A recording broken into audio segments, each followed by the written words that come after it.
Okay, so this is my template helmet.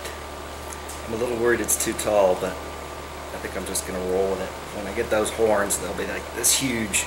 I got these giant horns to put on here, so I'm not too worried about it being too tall. If you're not going to do horns, though, I don't know, you might want to shrink it down a little. But this is it, and I've got my foamy stuff in there, so the size seems right. I may have to, it's too big. I'd rather it be too big than too small, so eventually I might come back and put the little things that hang down for ear protection, or I might even do chainmail on the back if I have time. But you can see I massively messed up here. So what happened was it started looking off, and I remeasured the distance from here to here and here to here, and they were different. They were off by like a ½ inch. So I knew that the markings I'd made for that center part were wrong, and it was the same on this side.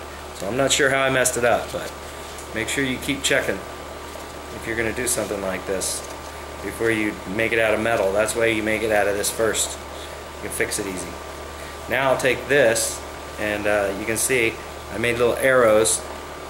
You can't see them very good, but you can see these little arrows tell you, here, those are the holes I meant to use. That's what the arrows mean. So that way I won't accidentally use these wrong holes as the template. So now I'm gonna take this apart. I just made it out of these things.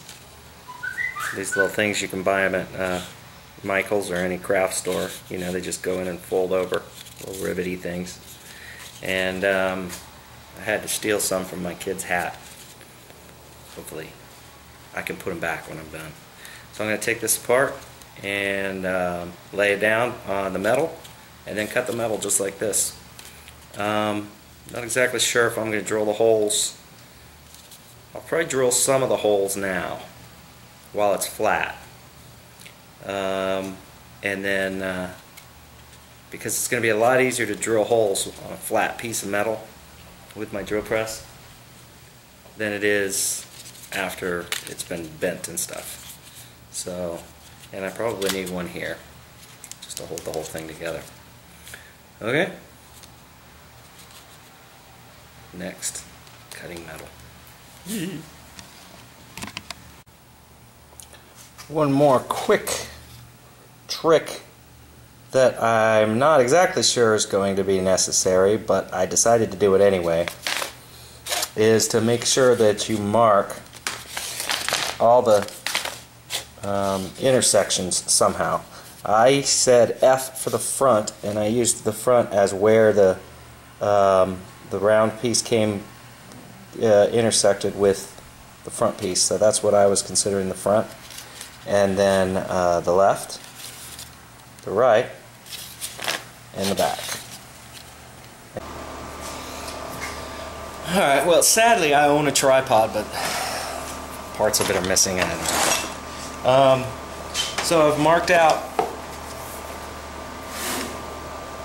one of my strips. Now I'm going to attempt to cut it. This will be my first try cutting this. I've got these standard tin snips. They got this handy little angle. Supposedly that'll make them cut better. I don't know if you'll be able to see this, but here we go.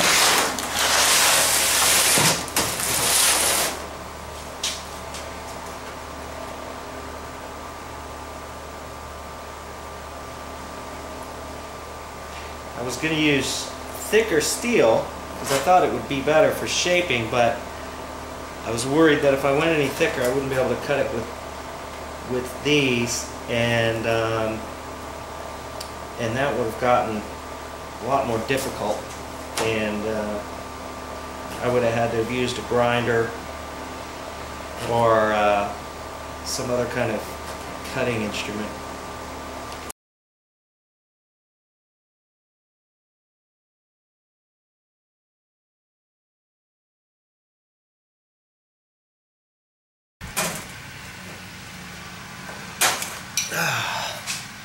Ta-da!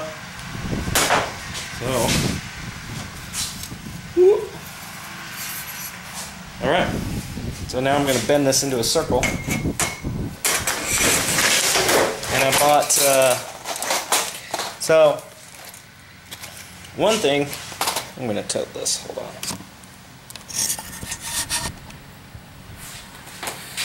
So, I wasn't sure, you know, in all the videos and stuff, they're very authentic, and they actually make their own rivets. By, one guy took a little piece of, like, brass rod and pounded down one side and then flipped it over and then pounded down the other side, basically smushed it into a rivet. But I think I'm just going to use regular rivets, or at least I'm going to try. So I got two different lengths of rivets. Biggest I could find at Lowe's were 3/16, and they're aluminum. I might do a little test here to see how they look. I mean, you're gonna see that end because I'm gonna have to rivet it from the outside. So it's gonna look like that. Is that gonna be okay? Another guy, he had some little thing that looked like a little cap he screwed onto the end of a short screw and then pounded that so it didn't have a little hole in the middle, but I don't know. I'm not that worried about it. Okay, so alright, I'm going to try to put this together now. We're going to see what happens.